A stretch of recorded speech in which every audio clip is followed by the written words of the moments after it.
Good day, I am Felipe Monteiro, and the article that I am presenting to you is entitled Different Brazilian Bodies in Performance.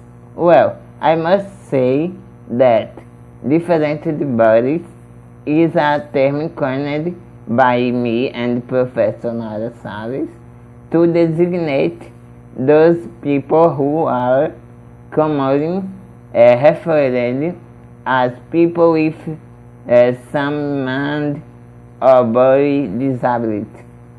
In this article, I propose a reflection about the performances of performers with different bodies.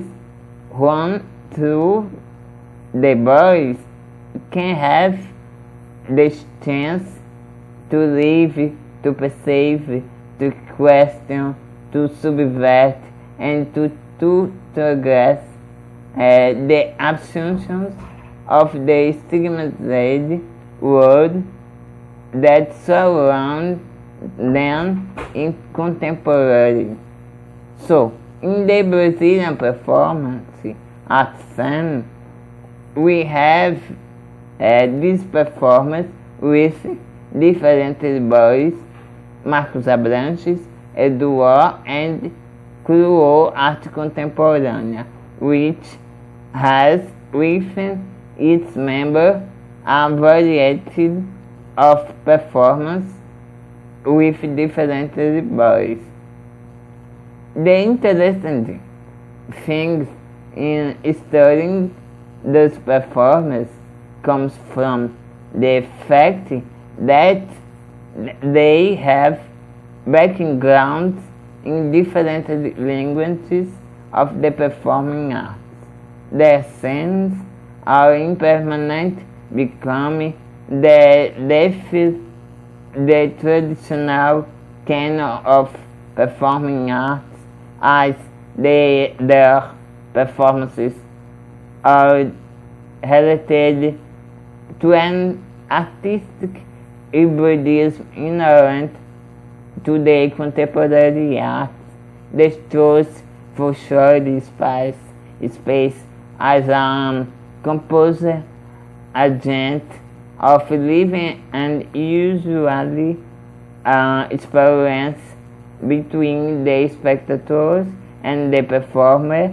The scene as a ritualistic event, the here and now actions, the option of giving spectators the possibility to be co-authors of the performance, the construction of classical narratives in favor of autobiography elements, the idiosyncrasies, the experimentations.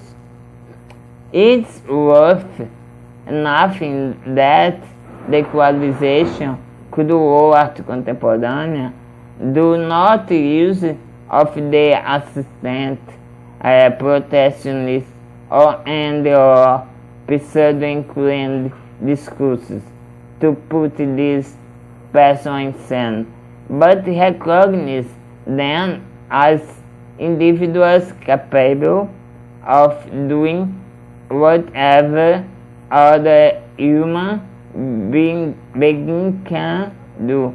The recognition and the absence of the difference in the equalization is connected to the fact that their creative process are organized in an inclusive and collaborative fashion, that is to say, the performers aren't mere puppets in the political, social, and cultural points of view. Since they understand that in art, performance art in special, expand the affirmation of difference, insofar there is difference and there equality, and neither everything should be equal or different. Considering that is necessary, though, to the human beings to right to be different when equality encourages them, and the right to be equal when difference abolishes them. This inclusive factor is spread throughout the creative process of the equalization throughout contemporary, because the dialogue established there is collaborative. It's in this context that I assert that performers with different bodies who were and unfortunately still are marginalized and stigmatized because of the simple fact that they don't fit in the appropriate normative expectations that are as low human beings ideals. They will be effectively included in performance art because the apparent fragilities, incapabilities, and vulnerabilities will be accepted and recognized as creative potential to the creation process and the scene configuration. Therefore, I say that the performance do not impose any value judgment about which are the bodies that should or should not part of it and be the scene, because the performance with different bodies that serve realize that having begin different, they can and should experience what is given possibility and to anybody to do art. It's in this context that I defend the hypothesis that performance not begin necessarily scenic languages. It opposes itself to the artistic practices which are stigmatizing in favor of the recognition of the ordinary and the diversity of its artists, and the art feels the possibility of the performers with different bodies to denounce, subvert, and transgress the stigmas attributed to them and in which they lived and still live in contemporary. In this sense, I'm in live with Rosalie Goldberg and Richard Schechner, in which the performer do not change himself or herself in character because her intent to be his or her own self in sin and their sin. The performance hardly flaunts a history or a psychological narrative.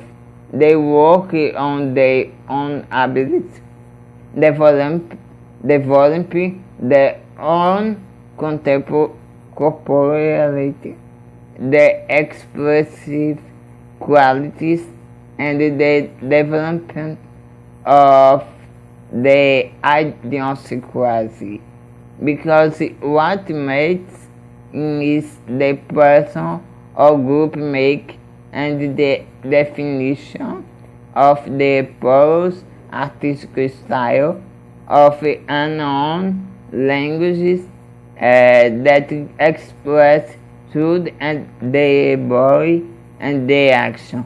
Ruth Marvin Kelso, Sally Benz and Hunt this lemma defend that is the search for an interweaving between everyday real life and aesthetically organized life. The performer becomes mediator of the socio-political process and evaluates that it's possible to think the political without adhering to partisan politics, because through the experience of the real by and with our body, the same will not be present as an interpretation of the real as it is, but will be its self-reflective utilization. Thus, I defend the thesis that the performance art brings up the moments of modification of the of thinking and deal with and about the exclusion of the performers with different bodies, the transgression of the stigmas imposed to them, both social as artistical, and understanding that an artist with different body, whose bodies is daily stigmatized, can and is capable of doing art, because the performing art is contemporary and to discuss, recognize and appropriate itself of the diversity and of the offness of its artists. Thank you. Bye.